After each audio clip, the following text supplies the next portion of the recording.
आजच्या कार्यक्रमाचे अध्यक्ष आपल्या सर्वांचे लाडके अधीक्षक डॉक्टर पाटील सर, आजच्या कार्यक्रमाचे प्रमुख पाहुणे विद्यासागर सर, तसेच कार्यक्रमाला उपस्थित असलेले doctor Mahamani sir, doctor Borade sir आणि सर्व उपस्थित कर्मचारी अधिकारी तसंच सर्व पेशंट्स व स्टुडंट्स, आजच्या 133व्या जयंतीनिमित्त आपण सर्वजण इथे उपस्थित आहोत।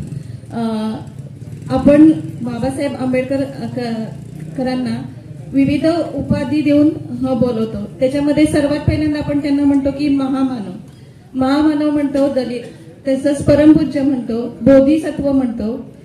तसंच ही सगळ्या ज्या त्यांना उपाध्या मिळालेल्या आहेत त्या मिळण्यासाठीचा जो संघर्ष केलेला आहे तो संघर्ष थोडक्यात मी सांगण्याचा प्रयत्न करणार आहे।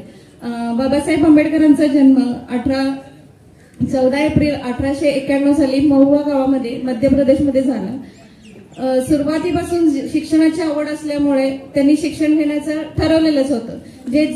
ते पहिले मनुष्य आहेत की ज्यांनी पूर्ण शिक्षण घेण्याची त्यांना संधी मिळाली। असे जे आपले महामानव डॉक्टर बाबासाहेब आंबेडकर आहेत हे 64 विविध प्रकारच्या ह्याच्यामध्ये मास्टर्स होते सब्जेक्ट्समध्ये। तसंच त्यांनी पीएचडी पण केली होती, जी त्यांनी कोलंबिया युनिव्हर्सिटीमध्ये केली होती। त्या काळी जेव्हा 1900 जे आपलं शतक होतं त्याच्यामध्ये फॉरेनला जाऊन शिक्षण घेणं ही खूप मोठी एक अचिव्हमेंट होती। अशा आपल्या महामानवांनी आपल्या कोलंबिया युनिव्हर्सिटीमध्ये पीएचडी पण केलेली आहे आणि त्यांना विविध अशा 11 प्रकारच्या भाषा त्यांना अवगत होत्या। स्वतः शिकला आणि शहाणा झाला असं आपण असं म्हणतो, पण त्यांनी फक्त स्वतःपुरतच आपल्या शिक्षणाचं मराठीत न ठेवता त्यांनी आपल्या पूर्ण समाजाचा विचार केला आणि समाजाचा उद्धार करण्यासाठी त्यांनी असं ठाम मत व्यक्त केलं की मी माझ्याबरोबर माझ्या समाजाचा पण उद्धार करेन आणि जो आपला देश आहे त्या देशामध्ये जे काही डिस्क्रिमिनेशन आहे ते डिस्क्रिमिनेशन मिटवण्यासाठी मी प्रयत्न करेन। याच्यासाठी त्यांनी सुरुवात केली। 1923 साली त्यांनी बहिष्कृत समिती सभाची स्थापना केली आणि त्या योगे लोकांना जागृत करण्याचा प्रयत्न केला। त्या काळी समाजामध्ये सवर्ण, दलित असे खूप भेदभाव होता आणि त्यावेळेस खूप अत्याचार होत होता। अस्पृश्य लोक मानली जात होती, त्यांच्यावर अत्याचार होत होता। पण ह्या सगळ्या अत्याचारांचा वरती त्याचा अपमान होत आहे आपला ह्याची त्यांना जाणीव झाली आणि त्यामुळे त्यांनी ठरवलं की मी आणि माझे जे सर्व बंधू भगिनी आहे ह्या सर्वांचा अन्यायाचा आपल्याला खात्मा करायचा आहे। त्यासाठी त्यांनी विचार केला की आपण काय करायला पाहिजे। त्यासाठी त्यांनी आपल्याला स्लोगन दिली की शिक्षित व्हा, संघटित व्हा आणि संघर्ष करा आणि आंदोलन करा। ही स्लोगन दिल्यानंतर लोकांमध्ये जागृती व्हायला सुरुवात झाली आणि त्याच्या योगे त्यांनी समाजाला एकत्र आणण्याचा प्रयत्न केला। त्यासाठी त्यांचं म्हणणं होतं की पाणी सर्वजण आपण प्रथम ह्युमन आहोत, म्हणजे आपण पहिले सर्व मानव आहोत आणि त्याच्यानंतर वेगवेगळ्या जातीमध्ये आपण डिवाइड केलेलं आहे। याचा अर्थ की आपल्याला प्रत्येक गोष्टीवरती समान अधिकार आहे। समान अधिकार मिळण्यासाठी त्यांनी महाद्वार तळ आहे त्याच्यामध्ये पहिल्यांदा आंदोलन केलं आणि तो जे तळ आहे ते सार्वजनिकरित्या सर्वांसाठी वापरण्यासाठी मोकळं करण्यासाठी त्यांनी आंदोलन केलं आणि त्याच्यामध्ये यशस्वी झालं आणि पहिल्यांदा अस्पृश्य लोकांना पाणी पिण्याचा जो मूलभूत हक्क आहे तो त्यांनी मिळवून दिला। तसंच त्या काळामध्ये जे दलित लोक होते किंवा अस्पृश्य समाजातली लोक होती त्यांना मंदिरामध्ये जाण्याचा अधिकार नव्हता। तो अधिकार मिळवून देण्यासाठी त्यांनी पहिल्यांदा नाशिकमध्ये काळाराम मंदिरामध्ये प्रवेश केला आणि सर्व लोकांना देव हा सर्वांचा आहे, कुठल्याही एका समाजाचा नाही, कुठल्याही एका वर्गाचा नाही, तर तो सर्व लोकांचा आहे। याच्यासाठी प्रत्येकाला मंदिरामध्ये जाण्याचा अधिकार आहे।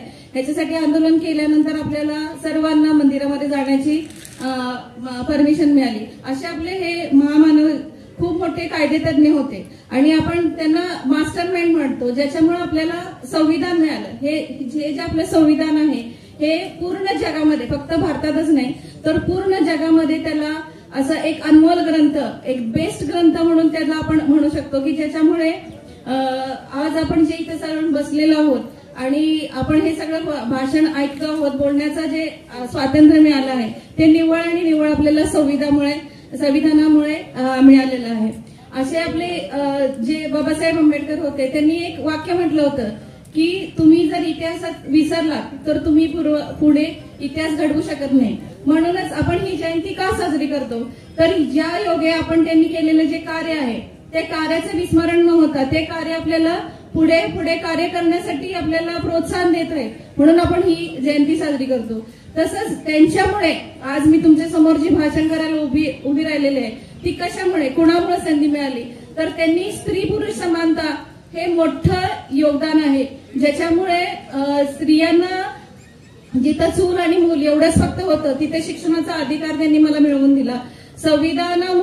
संविधानामध्ये त्यांनी सांगितलं की एका स्त्रीला शिक्षणाचा पण अधिकार आहे, तिला स्वतःचं करिअर घेण्याचा अधिकार आहे, किंवा आपण जो आता आम्ही सर्व म्हणतो की आई वडिलांच्या इस्टेटीमध्ये पण माझा अधिकार आहे, तो सर्व अधिकार कोणी दिले असतील तर ते आम्हाला माननीय बाबासाहेब आंबेडकर यांच्यामुळेच मला प्राप्त झालेले आहे. म्हणूनच त्यांचं एक वाक्य होतं की समाजाची प्रगती मी कशी जगतो, तर ज्या समाजामध्ये स्त्रिया शिक्षित आहेत, ज्या समाजामध्ये स्त्रियांची प्रगती झालेली आहे तोच समाज प्रगतीशील आहे.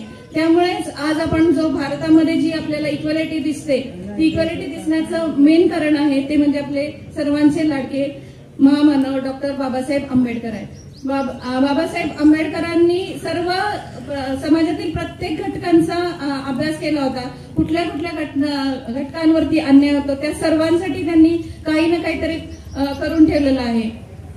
आपल्या समाजामध्ये थोडासा जो सुवर्ण दलित हा जो प्रॉब्लेम झाला त्याच्यासाठी त्यांनी वेगळं काहीतरी करायचा प्रयत्न केला आणि त्याच्यामध्ये त्यांनी बुद्धिझम हा धर्म स्वीकारला. सर्व 5 लाख अनुयायांच्या समवेत त्यांनी दीक्षाभूमी नागपूर येथे धर्म स्वीकारला, पण त्यातले सगळेच त्यांनी बुद्धिझम मधले सगळेच नियम त्यांनी स्वीकारलेले नाहीत. त्यांनी स्वतःचे असे एक नियम तयार केले ज्याच्यामुळे आपल्याला सर्व कर्मकांडांपासून पण मुक्ती मिळाली आणि जेणेकरून आपण देवाची भक्ती पण करू शकतो. असं सर्व त्यांनी एक छान नवीन धर्माची आपल्याला प्रेरणा दिली आणि त्याच्याप्रमाणे आज आपण कारकीर्द करत आहोत. बोलण्यासारखं खूप आहे आणि 15-20 मिनिटात आपण सर्व त्यांचं कार्य सांगू शकत नाही. अशा महामानवास, थोर अर्थशास्त्रज्ञास माझं त्रिवार वंदन, मानाचा मुजरा. संयोजकांनी मला बोलण्याची संधी दिली त्याबद्दल त्यांचे आभार.